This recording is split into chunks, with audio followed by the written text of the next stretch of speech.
자, 안녕하십니까. 경우의 수 첫 시간입니다. 자, 오늘은 합의 법칙과 고의 법칙을 알아볼 건데요. 일단 뭐 쉽게 좀 얘기하면 중학교 2학년 때 배웠잖아요. 경우의 수의 합의 법칙은 이제 두 사건이 일어나는 가지수가 m하고 n이라면은 이 녀석은 두 가지를 더할 것이고요. 이 녀석은 두 가지를 곱할 것이야. 이런 건데, 언제 두 가지를 더할 거냐?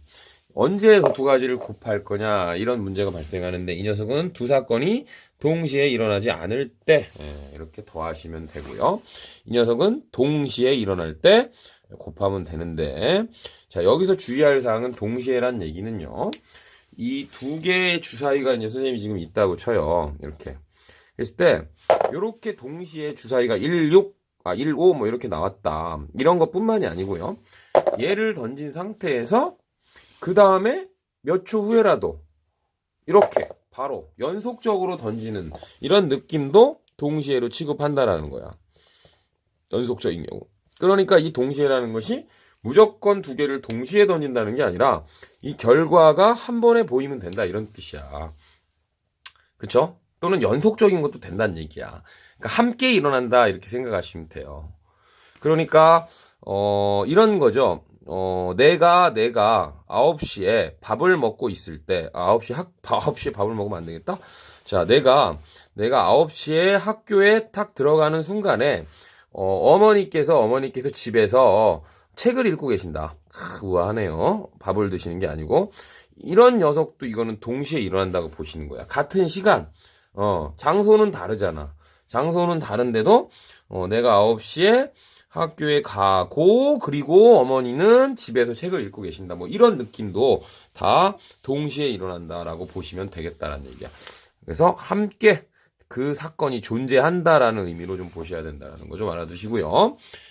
중학교 때도 많이 했으니까 크게 어렵진 않을 거고요. 지금 경우의 수를 하기 전에 우리가 경우의 수가 어떻게 탄생됐냐를 좀 알아봐야 됩니다. 일단 경우의 수가 탄생되려면 실험이나 관찰이란 녀석을 해야 됩니다.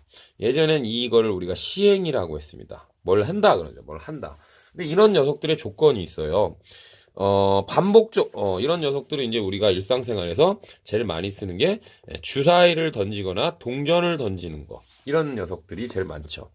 이런 녀석들은요, 반복적으로 시행이 가능해야 돼요. 반복적으로. 그럼 무슨 말이냐면 동전을 한 번 던졌는데 깨져서 없어졌어. 못 던지죠. 이런 거 안 돼. 반복적으로 10번, 100번, 1000번, 10,000번 그 이상 계속 시행이 가능해야 되고요. 동일한 조건하에서 일어나야 돼. 동일한 조건. 동일한 조건하. 예를 들면 동전을 던졌는데 우리 동전은 일단 앞하고 뒤밖에 없지만 진흙에서 던지면 동전이 이렇게 꽂힐 수도 있잖아. 자, 이런 상황에서는 우리가 경우의 수를 알아볼 수가 없다라는 거. 실험이나 관찰이 해당이 안 된다는 거야. 그런 시행이라는 게 해당이 안 된다는 거. 그 다음에 결과를 예측할 수 있어야 돼. 결과를 예측을 할 수 있어야 됩니다. 결과를 예측할 수 없는 시행이나 실험이나 관찰은 의미가 없다라는 얘기고요. 그렇게 해서 하면 사건이 터지게 됩니다. 예를 들면 짝수의 눈이 나온다. 이런 것이 사건이죠. 예를 들면 주사위를 던졌을 때 파란색, 같은 파란색. 이렇게. 동전은 뭐 앞면이 나온다. 이런 것들이 사건이죠. 그럼 동전을 우리가 빨간색으로 하면 동전은 앞면이 나온다. 이런 게 사건이고요. 그때 경우의 수가 이제 뭐냐. 경우의 수는요. 이 사건이 일어나는 모든 사건의 가지수를 의미하는 거야. 모든 사건의 모든 가지수. 모든 사건의 가지수가 아니라 사건이 일어나는 그런 모든 가지수를 꼼꼼히 빠짐없이 나열하는 그런 경우의 수를 말하는 것이다. 자, 여기를 이렇게 알아두시면 되겠습니다. 그리고 우리가 중학교 때 경우의 수를 세는 방법이 뭐가 있었어요? 가장 노가다적인 방법이 그렇지 수형도라고 했죠. 수형이라는 건 나무 숫자니까 나뭇가지 모양이죠. 그래서 주사위를 던졌을 때 1, 2, 1, 3 이렇게 하는 1, 4, 1, 5 뭐 이런 거 있었죠. 이런 것도 있고 뭐 순서쌍이라는 거 있죠. 순서쌍 뭐 A, B 뭐 이런 것들, B, C 뭐 이런 것들 말하는 거죠. 그렇죠? 또는 뭐 사전식 배열. 사전식 배열은 그냥 나열하는 거지. 뭐 A, B, 뭐 A, B, C, D, E, F 뭐 이런 식으로 이렇게 이런 식으로 이제 셀 수도 있는 거, 그렇지? 그 다음 애가 이제 뭐다? 합의 법칙과 곱의 법칙이라는 얘기입니다. 합의 법칙과 곱의 법칙. 합의 법칙과 곱의 법칙. 저는 합의 법칙과 곱의 법칙을 이렇게 한번 설명해 보려고 합니다. 어떻게 보면 중학교 방식이야. 중학교 방식. 잘 들어보세요. 자, 어느 김밥집에 갔어요. 김밥집에 갔는데, 김밥이 라면이 있어요. 근데 둘 다 동일하대. 2,000원씩입니다. 둘 다 2,000원씩이니까 김밥이 A, B, C 이렇게 있고 라면이 스몰 A, 스몰 B 이렇게 있다고 칠게요. 그러면 지금 김밥은 3가지 종류가 있고 라면은 2가지 종류가 있는데 첫 번째, 내가 2,000원만 가지고 있습니다. 2,000원만 가지고 있어요. 자, 이랬을 때 내가 먹을 수 있는 가지수는 몇 가지니? 물어보면 그냥 세지요. 하나, 둘, 셋, 넷, 다섯. 그거 어떻게 한 거야? 그렇지. 3 더하기 2에서 5가지 이렇게 되는 거야. 그러면 이 왜 3 더하기를 한 거냐면 이 녀석이 둘 다 2,000원인데 내가 2,000원만 가지고 있으니까 2개를 동시에 먹을 수는 없잖아. 뭐 외상하는 거 빼고 아줌마가 뭐 우리 어머니 친구야 이런 거 빼고요. 그렇죠? 예. 외상하는 거 빼고 나는 이 중에 하나나 이 중에 하나. 또는의 개념이죠. 또는의 개념입니다. 김밥 3종류 또는 라면 2종류를 먹을 수 있는 거죠. 그래서 우리는 이것을 2개를 더해야 됩니다.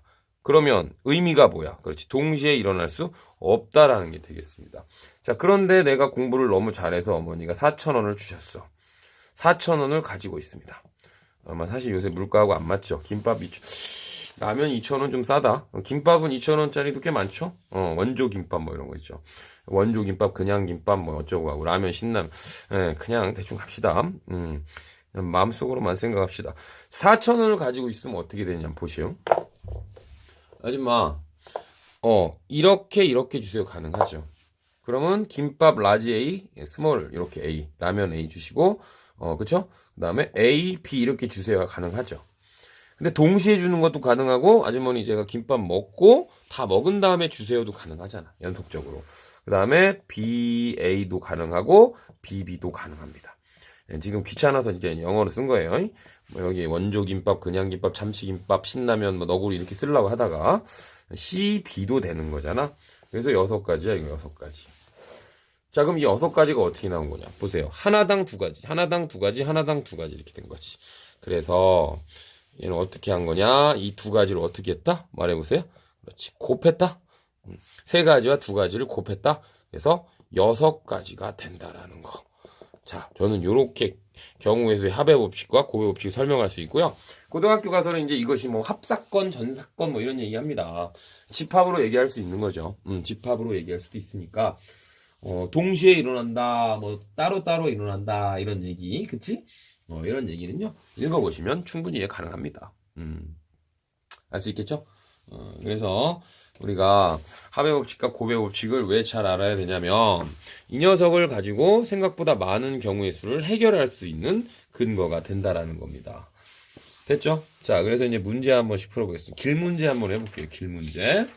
자, 길 문제 한번 해보겠습니다. 그냥 바로 좀 어려운 걸로 가자. 그쵸? 이렇게 돼 있습니다. 참외 모양이죠?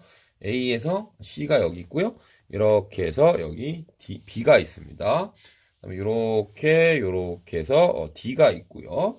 여기서 하나, 둘, 셋 이렇게 됐습니다. 자, 요런 길 모양이 있습니다. 이때 맞죠? 자, 이때 이제 문제가 뭐냐면요. 자, C 또는 요거 하지 말까? 그치? 좀 너무 어렵다, 처음부터. 그쵸? 좀 쉬운 거부터 할게요. 이렇게 합니다. 요렇게 해서, 요렇게 있습니다. 쉬운 거부터 할게. A에서, B에서 C로 간대. 그리고서, 여기 요렇게 비행기 타고 가는 거 하나 좀 할게, 이렇게. 자, 내가 A에서 C로 가는, 경우의 수를 구하래. 경우의 수를 구하라. 이랬으면은, 자, 2가지로 나눌 수 있죠? A에서 B를 거쳐 C로 가는 방법이 있고요. A에서 다이렉트로 C는 가는 방법이 있습니다. 그랬을 때 내가 A에서 이렇게 가고 있을 때 내가 또 이쪽에서 비행기를 타고 갈 수는 없잖아. 내가 공산품이 아니잖아. 따라서 여기서는 이거 동시에 일어날 수 없죠. 위의 경우와 밑의 경우는 이거 or 이겁니다. 자, A에서 B를 거쳐 C를 거친다는 얘기니까 여기는 이게 이제 번호가 1, 2, 3번이라고 내가 A, B라고 할게요. 여기 라지 A, 라지 B라고 놓으면 진짜 해보면 나와. A에서 B로 가지는 거는 이렇게 하나, 이렇게 둘, 이렇게 셋, 이렇게 넷, 이렇게 다섯, 이렇게 여섯, 이렇게야. 따라서 A에서 B로 가지는 세 가지고요. 여기선 두 가지니까 세 가지, 두 가지를 곱해야 되는 것이니까 여섯 가지가 나옴을 알 수가 있죠. 신곱도 하겠다고. 그 다음에 A에서 C로 다이렉트로 가는 거는 요 방법하고 요 방법이니까 비행기 타고 가는 방법 두 가지가 있습니다. 됐죠? 근데 요 두 개는 요거하고 위하고 아래는 동시에 일어날 수는 없잖아. 내가 이렇게 기차 타고 버스 타고 갈아타고 가는 도중에 비행기를 타고 갈 수는 없잖아. 내가 무슨 매트릭스도 아니고 그렇죠? 그래서 요거는 더하는 거잖아. 그래서 몇 가지다? 그렇지, 8가지다. 이렇게 알 수 있다는 거. 자, 요때 이제 우리가 합의 법칙, 고배 법칙을 이용해 본 거죠. 맞습니까? 자, 요렇게 이제 할 수 있는 거야. 됐죠? 자, 그 다음에 이제 자연수 문제 한번 해보겠습니다. 자연수 문제 갑니다. 자, 문제 갑니다. 자, 1에서부터 100까지의 자연수가 있습니다. 100장이래. 첫 번째, 2 또는 3의 배수가, 2 또는 5의 배수가 나오는 경우의 수를 구하여라. 그랬습니다. 자, 요런 게 이제 집합으로 하는 거죠. 이게 집합. 지금부터 선생님이 2의 배수를요, 2의 배수의 집합을 기호로 A 스몰 2 이렇게 하겠습니다. 첨자. 그 다음 5의 배수를 하면은 5의 배수는 A5를 할게요. 그 다음에 또는이란 얘기는 우리가 합집합으로 이제 계산할 수 있는 거니까 지금 A2 또는 A5의 넘버를 구하라 이런 얘기가 되겠습니다.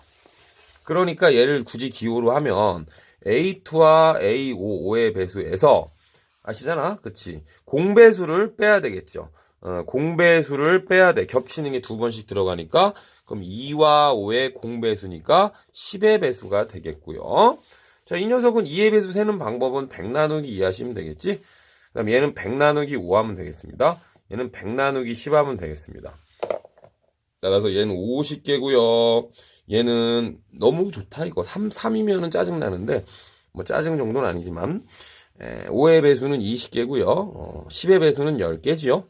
그래서 70개에서 10개 빼니까 몇 가지다? 60가지다. 이런 얘기가 되겠습니다. 됐죠? 자, 바로 이제 요거를 응용하면 요거 문제 잘 기억하세요. 자, 제일 많이 나온 시험 문제요. 자, 두 번째 별표 하시고요. 100과 서로 소인 경우를 구하여라. 경우의 수를 구하여라. 이렇게 나왔습니다. 자, 100과 서로 소는요, 일단 100을 선인수분해 하면 2의 제곱 곱하기 5의 제곱이야. 따라서 2와 5를 포함하지 않으면 돼. 자, 지금 한국말 잘 보세요. 선생님이 지금 얘를, 그러니까, 요런 문제니까 100과 서로 소란 얘기는, 2의 배수도 아니고 5의 배수도 아니면 되잖아. 얘를 구하라는 게 시험 문제죠. 어떻게 이해 잘 되십니까? 자, 그러면 얘는 드모르강에 의하여 A2와 A5의 합집합 전체의 여집합 개수를 구하면 되니까 좀 전에 1번에서 얘 했잖아. 그럼 얘는 어떡하냐? 그렇지. U의 개수에서 전체의 개수에서 전체 집합이라고 보면 되잖아. 1부터 100까지니까 이걸 가로쳐 놓으면 집합 아니냐. 거기서 그렇지. 좀 전에 1번에서 구한 그렇지. 이거를 구해내면 되겠습니다. 따라서 얘는 100개고요. 좀 전에 1번 정답이 몇 개였어? 60개였잖아. 얘를 구하면 되겠죠. 그래서 정답은 40개가 된다. 개라는 거 안 써도 되죠? 이 n이라는 건 벌써 이런 집합의 개수다. 이런 넘버 이런 얘기니까 요 문제는 좀 기억을 꼭 해주시면 돼요. 100과 서로 소인 놈은 어떡하라? 그렇지. 2의 배수도 아니고 그리고 교집합 기호 써야죠. 2의 배수도 아니고 5의 배수도 아니고 그런 녀석들의 개수를 구하라 이런 얘기니까 드모르강으로 거꾸로 전체 집합의 개수에서 1번의 정답을 빼시면 되겠다. 자, 이렇게 알 수 있다라는 거 여러분이 잘 기억을 해 두셔야 되겠다. 이런 얘기가 되겠습니다. 됐죠? 됐습니까? 그다음에 이제 뭐 돈 문제도 있고 색칠하는 문제도 있는데요. 계속 얘기하지만 우리가 이제 문제풀이 시간으로 들어가면 끝도 한도 없어. 그래서 오늘은 개념 설명 시간이니까 다시 한번 정리를 하고 끝내도록 하겠습니다. 자, 합의 법칙은 어떻게 하라고요? 그렇죠. 두 사건의 가지수가 있을 때 두 사건을 더하란 얘기고요. 얘는 곱하란 얘기입니다. 물론 여기 곱하기 생략이고요. 얘는 다시 한번 동시에 서로 일어나지 않는다라는 느낌이 나오면 그다음 영어로 오와 그다음 한국말로 또는 자 이런 것까지 그다음에 얘는 동시에 일어나는 거죠. 또는 연속적으로 일어나는 겁니다. 연속적으로 했을 때 우리 영어로 개념은 and 그다음에 이거 한국말로 뭐뭐하고 이런 얘기 있죠. 이런 얘기가 있으면 두 개를 곱해버리시면 되겠다. 이런 이야기가 되겠습니다. 자, 그래서 오늘 경우의 수 첫 시간 합의 법칙과 곱의 법칙에 대해서 알아봤습니다.